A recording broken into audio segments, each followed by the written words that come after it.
하나님 앞에 나와 예배하는 모든 영혼들에게 은혜와 평강이 함께 하시기를 축원합니다. 어느 오래된 빵집에 관한 이야기인 것입니다. 요사이 거대 프랜차이즈들이 들어서면서 옛날 빵집들이 서서히 사라지기를 시작하는 것입니다. 창업주는 그의 할아버지 되시는 분입니다. 손자가 유업을 받아서 할아버지의 정신을 가지고 이 빵집을 운영하기를 원하였습니다. 많은 분들이 와서 얼마나 시대가 변하고 현대적으로 되어 가는데 옛날 전통적으로 빵을 만들어서 팔려고 하느냐라고 이야기하였습니다. 그러나 그는 창업자인 할아버지의 마음을 담고 싶었습니다. 또 옛 감성의 빵을 그대로 만들어서 팔고 싶어 했습니다. 또 환경도 벽에 할아버지가 좋아했던 벽화라고 한다든지 안내문도 그대로 두었습니다. 쌍들리에도 먼지만 털고 할아버지의 손길이 있도록 그대로 둔 것입니다. 그러나 한 개인에게 그의 요구를 채워주는 할아버지의 경영 철학을 가지고 빵을 만들기를 시작을 했습니다. 그런데 젊은이들이 이 빵집에 모여들기를 시작을 하게 되는 것입니다. 그리고 매출이 상당히 많이 높아지게 되는 것입니다. 그리고 이제는 수익성도 대단히 많이 높일 수 있게 되고 사업이 본궤도에 오르게 되었습니다. 그때 이 손자는 할아버지가 자기에게 들려줬던 이야기를 하게 됩니다. 할아버지는 손이 많이 가고 시간이 많이 걸리는 빵을 하루에 3개밖에 만들 수 없는 빵을 계속 만드는 것입니다. 그래서 손자가 수익성도 없는데 손도 많이 가고 또 비용도 많이 드는데 이 빵을 우리가 만들지 마십시다. 그리고 수익성 높은 빠른 시간에 많은 제품을 만들 수 있는 빵을 만들자고 했다는 것입니다. 그러나 할아버지는 아니라고 하는 것입니다. 우리 가게를 찾아오는 한 사람의 필요라도 그 요구를 채워주시는 한 사람의 요구라도 응답해주는 빵을 만드는 사람이 되어야 된다. 그래서 할아버지는 고객 한 명 한 명에게 그의 필요에 따라서 응답하는 마음을 가졌다고 합니다.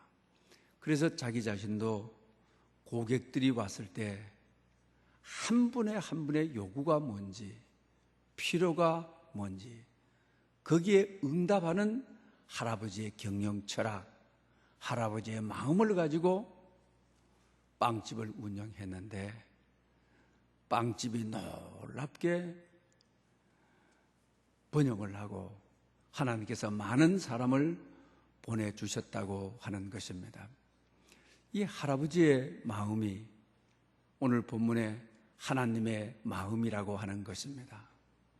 한 사람이라도 소중히 여기고 한 사람을 만나주시고 한 사람의 요구에 응답하시고 한 사람의 필요를 외면하지 아니하시고 친절히 대하시는 하나님의 모습인 것입니다. 오늘 본문은 하갈이라고 하는 상처 많고 아픈 여종에 대한 이야기인 것이죠. 강야에 던져졌을 때 한 사람의 필요를 아시고 한 사람의 요구를 아시고 그를 찾아오셔서 만나주시는 이야기를 소개하고 있습니다. 하갈은 그가 애굽 사람이라고 본문은 소개하고 있는 것을 보게 됩니다. 어떤 사연인지 남의 나라 이스라엘에 와서 사례의 여종이 되어지는 것입니다. 어린 나이에 소녀가 종으로 팔려온 것인지 포로로 끌려와서 종이 되었는지 그 사이는 알 수가 없습니다. 가련한 여인인 것입니다. 정말 불쌍하고 슬픈 여인인 것입니다. 그런데 그것으로 끝나는 것이 아닙니다. 사례가 자식을 못 놓았습니다. 그래서 어느 날 자기를 담고 가문을 잘 이어나갈 수 있는 아브라함의 집안에 식솔드가 종들이 많이 있었으니까 시바지 사례가 자식을 못 놓으니까 나를 위해서 자식을 놓을 여인을 택했는데 하갈인 것입니다. 그러면서 나를 대신해서 자식을 낳아달라. 정말 어려운 일인 것이죠. 돈 받고 씨바지하는 것도 아닌 것이죠. 정말 싫은 일이지만 그 당시 고대 나라의 종은 물건 취급을 받기 때문에 사람 취급을 못 받는 것이죠. 그대로 해야 되는 상처가 많고 아픔이 많은 여인인 것이죠. 그래서 결과적으로 임신을 하게 되었는데 그때부터 주인 사례가 자기를 멸시한다고, 나는 임신 못하고 너는 임신을 했으니까 나를 무시한다고, 나를 모욕한다고 자기 자신을 박해하는 것입니다. 너무 한 많은 여인이고 상처와 아픔 많은 여인이고 남의 나라 와서 종노릇하는 마음 놓고 누구를 의지하고 기댈 수 없는 여인인데 박해까지 받으니 그 집을 떠나서 강야에 던져진 몸이 되어지는 것이죠. 임신한 여인이 그 집을 나와서 강야 생활을 하는 여인이 된 것입니다. 그러니 돌아보면 어린 나이에 사연은 모르지만 내가 여기 왜 와 있는지, 내 운명이 이렇게 여종이 되어 남의 자식을 놓기 위해서 내 몸을 빌려줘야 되는 여자로서의 치욕적이고 너무 아픈 것이고, 그렇다 해서 환영받는 것도 아니고 박해를 받아서 이 집을 떠나 살만한 장소를 만들어주는 것도 아니고 강야에 내던져진 외로운 여인, 쓸쓸한 여인, 괴로운 여인인 것이죠. 그런데 오늘 본문 7절에 하나님은 이 여인을 버려두지 아니하시고, 오늘 본문 7절에 하나님의 사자가 그를 만나,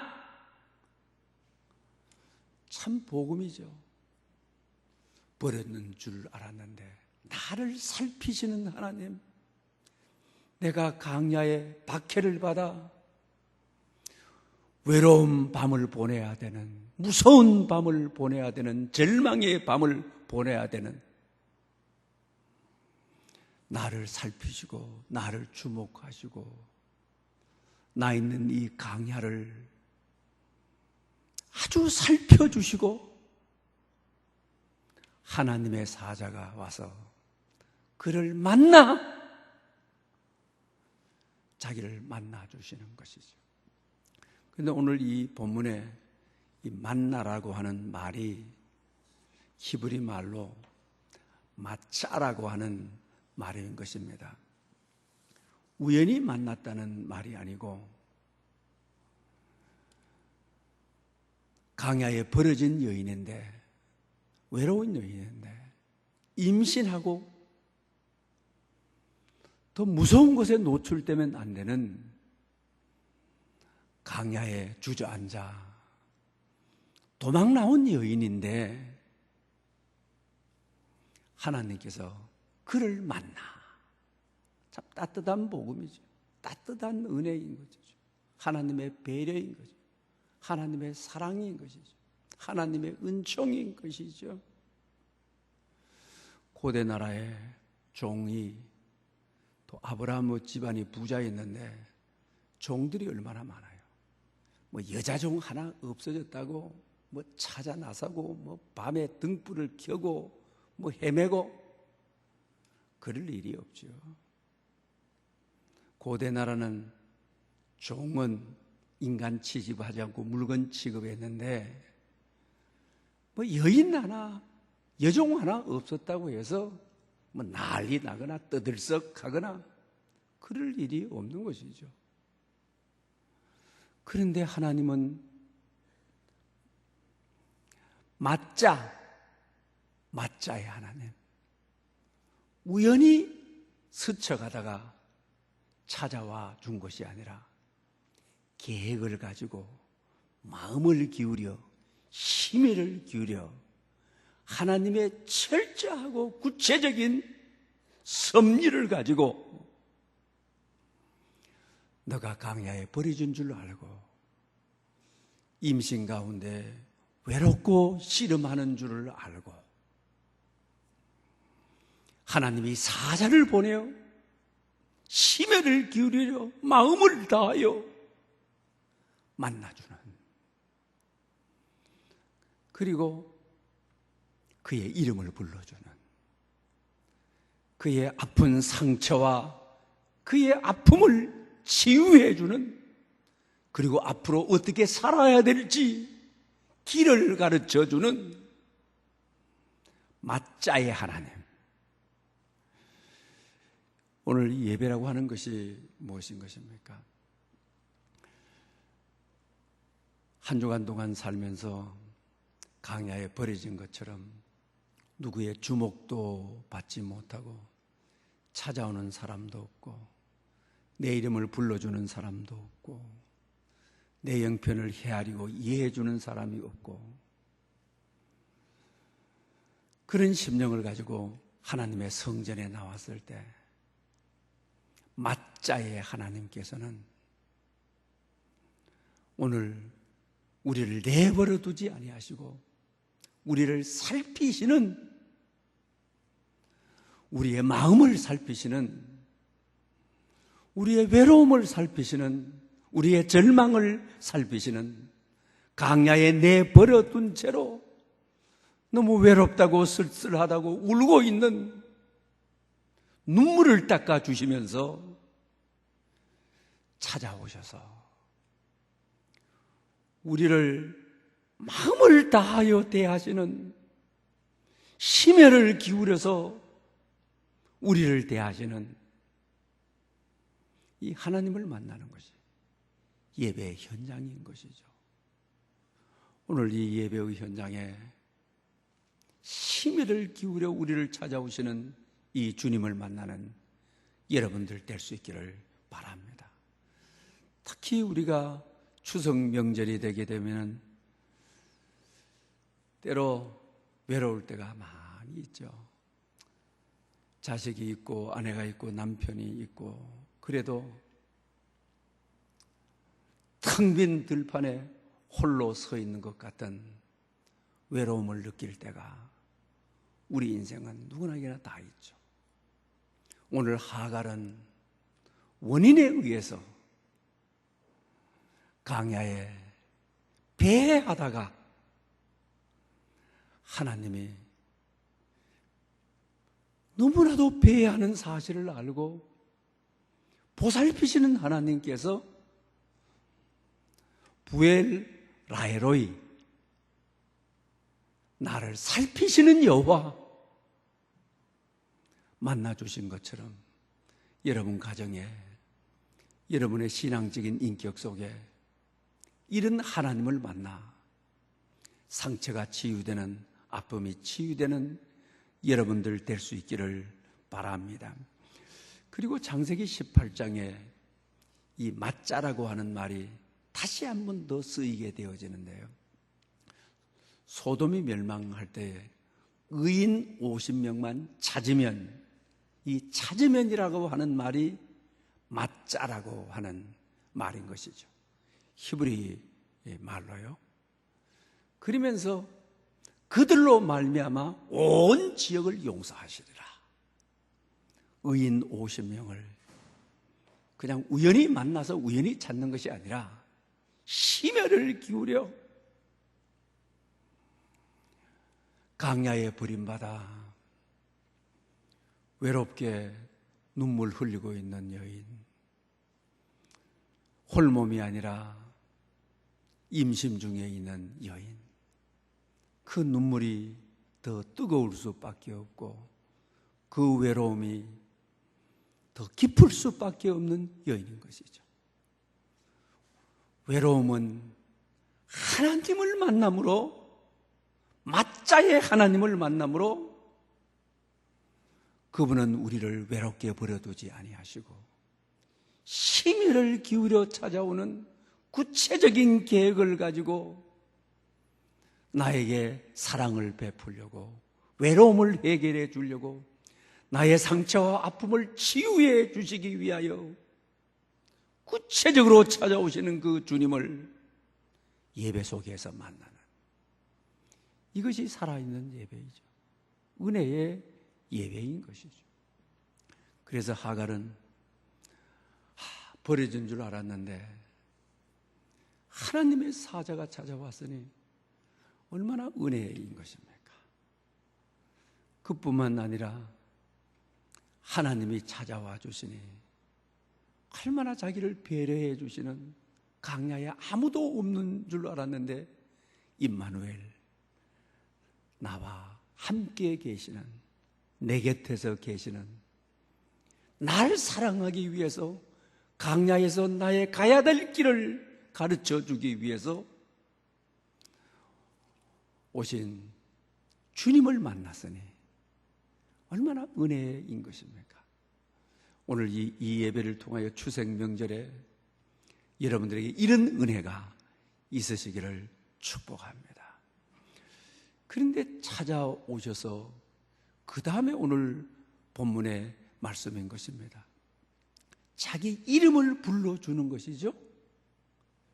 오늘 보면 8절에 보게 되게 되면 사라의 여종 하갈아, 자기 이름을 불러주는 거죠. 그런데 지금까지 자기 여종의 남편인 아브라함도 한 번도 자기의 이름을 불러준 적이 없어요. 자기의 여주인 사례도 자기 이름을 한 번도 불러준 적이 없어요.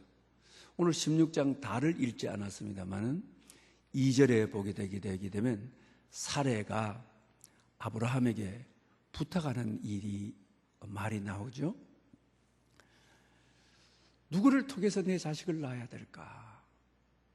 하갈이라고 지목을 하고, 하갈을 선택했을 때는 하갈에 대한 신임이 대단했다는 거죠. 그러니까 택한 것이죠. 이 정도쯤 되면 뭐라고 해야 되는 것입니까? 아브라함 보고, 자기 남편 보고 뭐라고 해야 돼요? 내 여종 하갈에게로 들어가시오, 이래야 되잖아요. 근데 하갈이라는 이름이 빠져 있어요. 이름은 인격적으로 대한다는 것이거든. 우리 인간이 가장 외로운 것은 내 이름을 불러주는 사람이 없을 때 가장 외로운 것이거든요. 그런데 뭘 하냐면 내 여종에게로 들어가시오, 그래서 자식을 낳아주시오, 내 여종이라고 하는 것이죠. 고대 나라는 종은 물건으로 취급한 거죠. 그러니 이름을 안 부른다고 하는 것은 나의 여종이라고 부르는, 내 여종이라고 부르는 것은 우리 자식을 놓기 위한 도구로만 생각하고 있다고 하는 것이죠. 그리고 나서 하갈이 임신을 했어요. 임신을 하고 나니까 사레가 날 무시한다, 나에게 모욕을 준다. 그러니까 화가 나요. 그래서 막 자기 남편에게 갔다가 싸붙이는 거예요.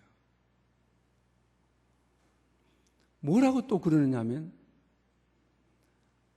나의 여종을 당신 품에 주지 않았느냐, 이러면서 당신이 자식을 못 낳아서 내가 이 모욕감을 느끼고 있다.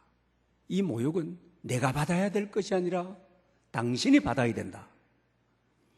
그럴 때도 역시 뭐라고 하느냐, 나의 여종을 당신의 품에 주었거늘 나의 여종 하갈이라는 이름을 빼버려요. 그는 철저하게 물건 취급을 받는 거죠. 사람 취급을 못 받는 거죠. 그러면 아브라함을 통해서 임신을 했잖아요. 아브라함은 달라야 되잖아요.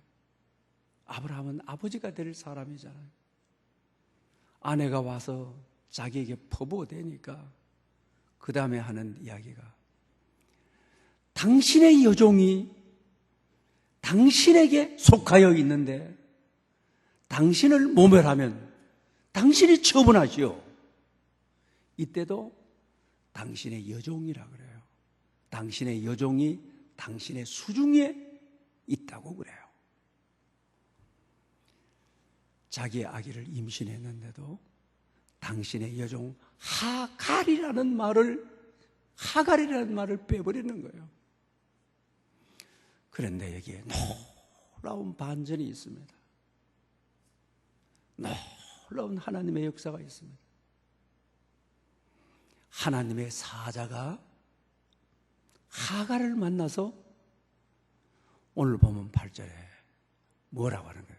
사라의 여종 하갈아, 나의 이름을 불러주는 최초의 분이 하나님이시죠. 나의 여주인도 하갈이라고 불러주지 않았어요. 아브라함을 통하여 자식을 가졌는데 그분도 나의 이름을 불러주지 않았어요. 하나님만이 내 이름을 불러주는 최초의 하나님이신 거예요. 나를 살피시는 하나님이시는 거예요. 내 마음, 내 형편, 내 사정, 강야에 벌어진 이 인생의 한을 풀어주시고 나를 인격적으로 대해주시고 물건으로 대하지 않으시는 분이 하나님이셨어요. 그러니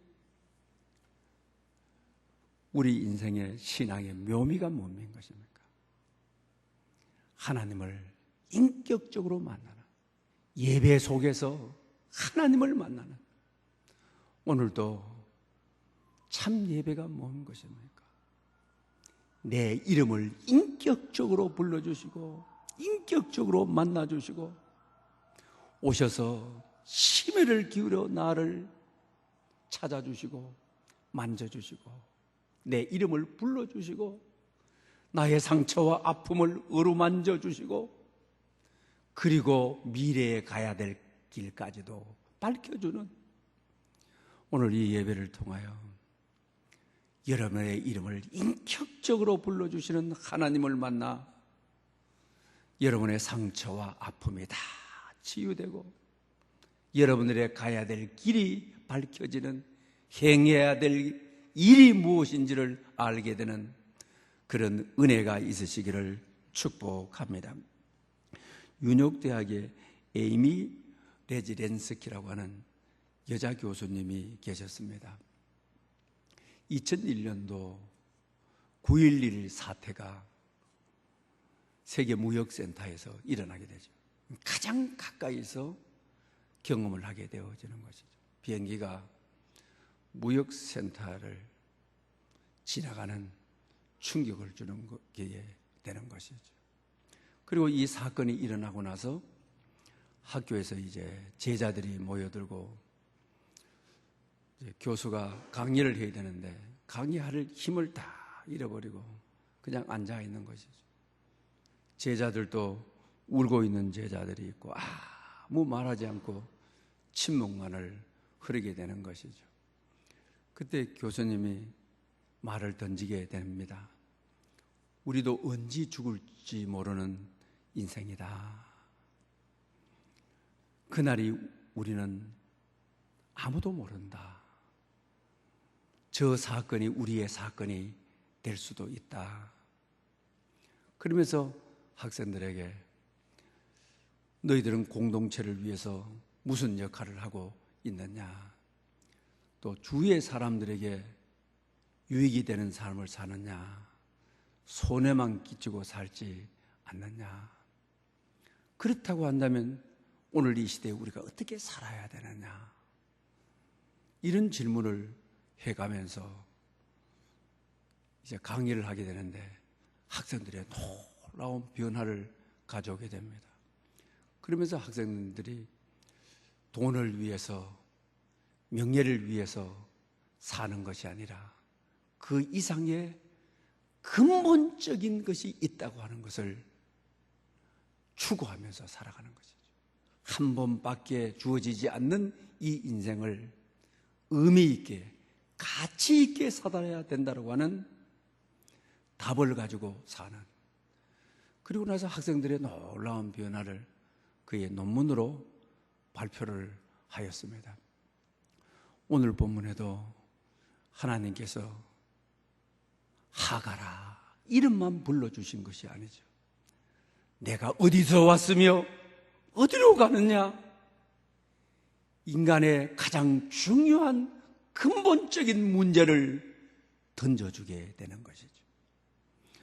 오늘 본문에 술곁샘이라고 그랬죠. 술이라고 하는 것은 수르를 말하고는 것이죠. 그러니 이스라엘에게서 애굽으로 가는 길을 말하게 되는 것이죠.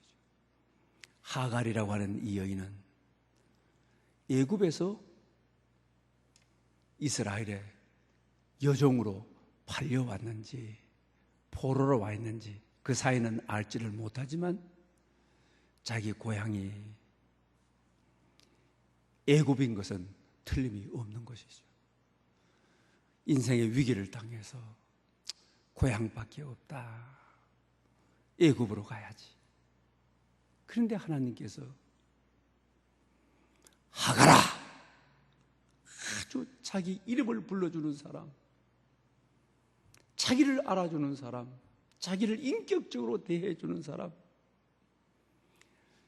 이스라엘의 종노릇 하면서 한 번도 자기의 이름을, 아브라함까지도, 자기의 여주인 사례까지도 불러주지 않았는데 하나님께서 자기의 이름을 구체적으로 불러주자 수년 동안 적재되어 있던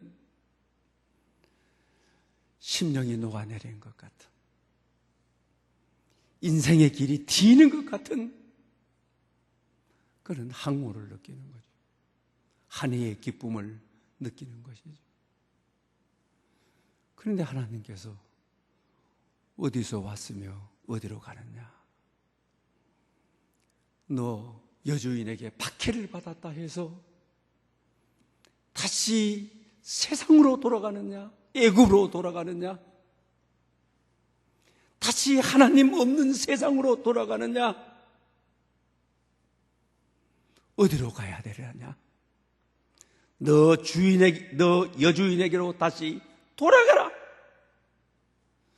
교회를 섬기다가 때로는 상처를 입고 갈등을 입고 박해를 받고 강야에 던져진 것처럼 누구의 위로도 받지 못하고 누구의 방문도 받지를 못하고 나를 잡아주는 사람이 없고 나를 건면해주는 사람이 없고 강야에 외로이 서 있는 혼자 같은 생각이 든다 할지라도 하나님을 떠나서는 아니 되는 것이죠. 교회에 머물러야 되는 것이죠. 내 여주인의 집으로 다시 돌아가라. 하나님 나라에 머물러야 되는 것이죠. 억울한 것이 많지만, 슬픔이 많지만, 힘드는 것이 많지만, 오늘 우리 젊은이들이 교회가 잘못해서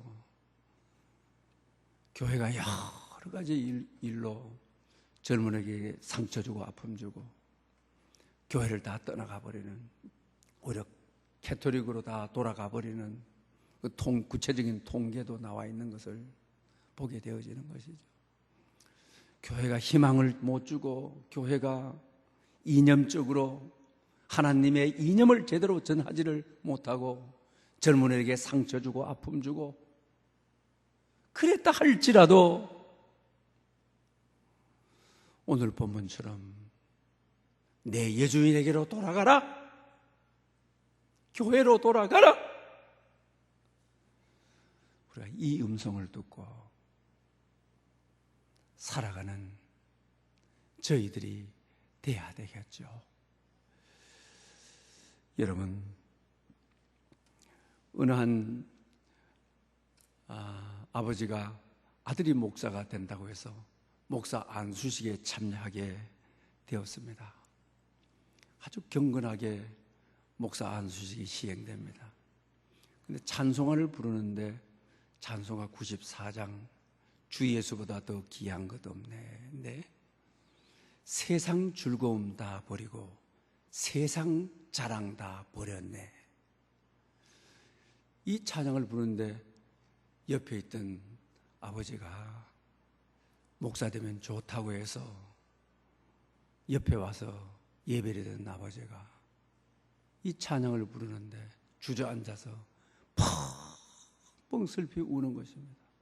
아, 내 아들이 오늘 목사 안수 받는데 세상 자랑 다 버리고 세상 즐거움 다 버리고 이 길을 가는구나 하니까 아들을 생각할 때 눈물이 앞을 가려서 주저앉아 있는 거죠. 옆에 여동생이 있는데, 그러니까 딸이 자기 입장에서 딸이 되는 것이죠. 아빠, 울지 마세요. 너무 심각하게 받아들이지 마세요. 여기 온 교인들도 아빠처럼 그렇게 심각하게 받아들이고 진실로 받아들이지 않아요. 대충 그렇게 아세요. 그러니까 아버지가 눈물을 딱 닦고 거두더라고 하는 것이죠. 무슨 말입니까? 노래 따로 마음 따로, 말씀 따로 생활 따로, 우리는 진리와 연합하지 않는다고 하는 것이죠. 말씀대로 살지 않는다고 하는 것이죠. 찬송가 가사를 나의 신앙 고백이요 간증으로 부르지 않는다고 하는 것이죠. 오죽하면은 옆에 있던 딸이 심각하게 생각하지 마십시오. 교인들도 그렇게 찬송 부르지만은 그렇게 하는 사람들이 없습니다. 그러니 자식 생각해서 그렇게 슬피 울 필요가 없습니다. 오늘 우리에게 굉장한 도전을 주는 것이죠. 오늘 교회의 현실을 보여주는 것이죠. 우리 성도들의 현실을 보여주는 것이죠. 예배가 무엇인 것입니까? 나를 살피시는 하나님이 심혈을 기울여 독생자 아들을 보내주기까지 나를 배려하시고 사랑하셔서 예배 현장에 찾아오신 그분을 신앙 고백으로 말씀대로 따라가고 고백했을 때 그때 살아있는 공동체인 것이죠. 토미 월커 목사님이 가사를 쓴 내 이름 아시지요라고 하는 찬양곡이 있는 것이죠. 이 가사가 나온 유래가 있습니다. 필리핀 집회를 갔을 때에 자기를 따라다니는 소년 고아가 있었습니다. 아버지 어머니도 없는, 하도 자기 이름을 불러주는 사람이 없는 거예요. 학교를 가지를 않았으니까, 친구들이 없으니까 자기 이름을 불러주는 사람이 없어요. 항상 작업장에 가게 되면 야, 자, 이 일래, 저에, 야, 이리 와. 그래서 토미 워커 목사님을 따라다니면서 제 이름 아시죠? 제 이름 기억하시나요? 제 이름이 뭘까요? 그리고 조금 또 지나고 나면은 내 이름 아시나요? 내 이름이 뭐죠? 내 이름 기억하시나요? 너무너무 귀찮게 하는데도 토미 워커 목사님은 인생의 외로움을 아는 거죠. 얘는 부모 없이 자라가지고 자기 이름을 불러주지 않는, 인생의 가장 외로움이 자기 이름을 불러주지 않는 것입니다. 자식이 없었을 때의 외로움은 아빠라고 불러주는 사람이 없을 때, 엄마라고 불러주는 사람이 없을 때 참으로 외로운 것입니다. 그러니 그 애의 외로움을 알고 아무리 여러 번 물어도 친절하게 대답합니다. 알지. 네 이름은 제니 아니야. 왜 내가 너 이름을 몰라? 내가 너 이름을 알잖아. 그리고 났는데도 목사님, 제 이름 아시나요? 제 이름 기억하시나요? 그때 하나님이 생각났다는 것이죠. 그래서 가사가 그렇게 출발된 것이 그 원인이었다라고 하는 것입니다. 내 이름 아시죠? 그 다음에 내 모든 생각도 하나님은 나를 살피시는, 내 이름을 불러주시는 분이라고 하는 것이죠. 그런데 이 세상에는 쓰임새에 따라서 내 이름을 환영받기도 하고 환영받지도 못하잖아요. 내가 인격이 쓸만하면은 불러주지만 쓸만하지 않으면 불러주지 않잖아요. 택해주지 않잖아요. 그러나 하나님은 쓰임새가 좋으냐 나쁘냐, 쓸만하냐 안 하냐가 아니라 강야에 내 던져진 한 많은 이 여인, 나는 너 존재 자체로 귀하다. 너의 있는 모습 그대로 사랑스럽다. 너의 있는 모습 그대로 내가 너를 받아들인다. 내 형편이 나쁘고 강야에 내 던져졌으면 나를 찾는 사람이 없어요. 쓸만해야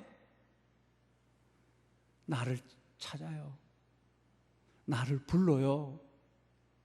그러나 하나님은 강야에 버려진 누구도 찾지 않는 이름 없는 무명의 이 여인을 심혈을 기울여 찾아오신다고 하는, 그리고 오늘 본문에 만나 주신다고 하는, 그리고 그의 이름을 불러주신다고 하는, 그리고 그의 상처와 그의 아픔을 어루만져서 치유하신다고 하는, 그리고 가야 될 길을 밝혀주신다고 하는 참 예배가 뭡니까? 예배 드릴 때 하나님이 내 이름을 불러주시고 저 말씀을 주시는구나. 새벽 기도를 드릴 때, 또 정오 기도를 드릴 때, 저녁 기도를 드릴 때, 머리를 숙일 때마다 하나님이 내 이름을 불러주시고 안심하라 나니 두려워하지 말아라. 내 이름 석자를 불러주시면서 세상 끝날 때까지 내가 너와 함께하리라. 강하고 담대해라. 내가 어디를 가든지 내가 너와 함께하리라. 참 예배는, 예배 속에 임하시는 성령 하나님이 내 이름을 불러주시면서 가야 될 길을 밝혀주시는, 어떻게 행하고 살아가야 될지 하갈에게 말씀하시는 그 하나님이 여러분의 이름을 불러주시는 은총이 있으시기를 축원합니다. 기도드리겠습니다. 강야에 외로이 던져진 하갈을 온 마음을 기울여 찾아오시고 만나주신 주님, 오늘 이 예배의 현장 속에서도 우리를 만나 주시옵소서.